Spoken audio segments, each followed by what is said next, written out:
எல்லாருக்கும் ஆடி கிருத்திகை நல்வாழ்த்துக்கள். உங்கள்ல எத்தன பேருக்கு இந்த அன்னதானம் போடுற பழக்கம்லாம் இருக்கு? ஆமாங்க. இன்னைக்கு நாங்க நம்ம முருகரோட பேர் சொல்லிட்டு திருத்தணில ஒரு 50 பேருக்கு அன்னதானம் போட போறோம். இன்னைக்கு நம்மளோட செஃப் யாருன்னு பார்த்தீங்கன்னா, நம்மளோட மாமா தான்.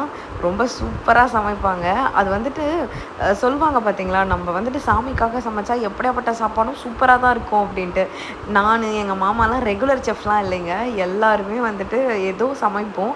ஆனா, இன்னைக்கு முருகர் பேர சொல்லிட்டு சமைச்சோம். அவ்ளோ சூப்பரா இருந்துச்சு.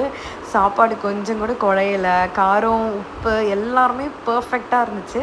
கூடவே கொஞ்சம் தயிர் சாதமும் குடுத்துருந்தோம். தயிர் சாதம், அ தக்காளி சாதம், ஊறுகாய், பொட்டேட்டோ சிப்ஸ் இதெல்லாம் தான் நம்ம குடுத்துருந்தோம் இன்னைக்கு. வாட்டர் பாட்டிலோட சேர்த்து. அப்புறம் நம்மளுக்கு காவடி எடுக்கிற பழக்கமும் இருக்கிறதுனால, அப்பா காவடி எடுத்துட்டு அழகா திருத்தணி கோவிலுக்கு போனோம். அப்புறம் அங்க போயிட்டு அன்னதானம்லாம் போட்டு திருப்தியா சாமிய கும்பிட்டுட்டு வந்தாச்சு. இன்னைக்கு எங்களோட ஆடி கிருத்திகை வந்து இப்படி தான் போச்சு. உங்களுக்கெல்லாம் எப்படி போச்சுன்றத வந்து சொல்லுங்க.